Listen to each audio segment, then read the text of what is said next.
कभी पेड़ का एक पत्ता हाथ में लेकर ध्यान से देखा है? सच में ध्यान से। पहली नजर में लगता है यह बस एक साधारण हरा टुकड़ा है, लेकिन अगर थोड़ा गहराई से सोचो तो एक अजीब सवाल खड़ा होता है। क्या तुमने कभी सोचा है कि तुम्हारे स्मार्टफोन से भी ज्यादा एडवांस टेक्नोलॉजी शायद एक छोटे से पत्ते के अंदर हो सकती है? अजीब लगता है ना? लेकिन प्रकृति ने सच में ऐसा किया है। एक अकेला पत्ता सिर्फ पत्ता नहीं होता, असल में ये एक छोटा बायोलॉजिकल सिस्टम है। इसके अंदर होते हैं लाखों छोटे छोटे सेल्स, और हर सेल के अंदर होती हैं छोटी छोटी स्ट्रक्चर्स जिन्हें कहते हैं क्लोरोप्लास्ट। यहीं पर होता है एक ऐसा प्रोसेस जो पृथ्वी पर लाइफ की नींव है, जिसे हम कहते हैं फोटोसिंथेसिस। अब सवाल है, फोटोसिंथेसिस करता क्या है? देखो, पत्ता सूरज की रोशनी पकड़ता है, हवा से कार्बन डाइऑक्साइड लेता है और जड़ों से आया पानी इस्तेमाल करता है।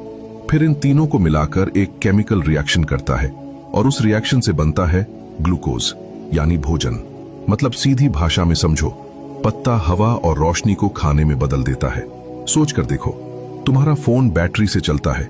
बैटरी को चार्ज करने के लिए इलेक्ट्रिसिटी चाहिए, लेकिन एक पत्ता सिर्फ सूरज की रोशनी से अपनी एनर्जी बना लेता है, और यही एनर्जी धीरे धीरे पूरे पेड़ तक पहुंचती है। इसी एनर्जी की वजह से एक छोटा सा बीज धीरे धीरे एक विशाल पेड़ बन जाता है। लेकिन कहानी यहां खत्म नहीं होती।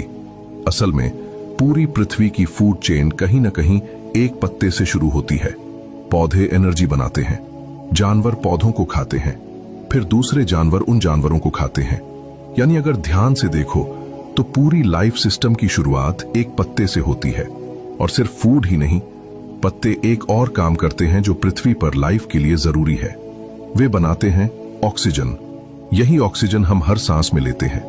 मतलब तुम्हारी हर सांस में किसी न किसी पत्ते का योगदान है।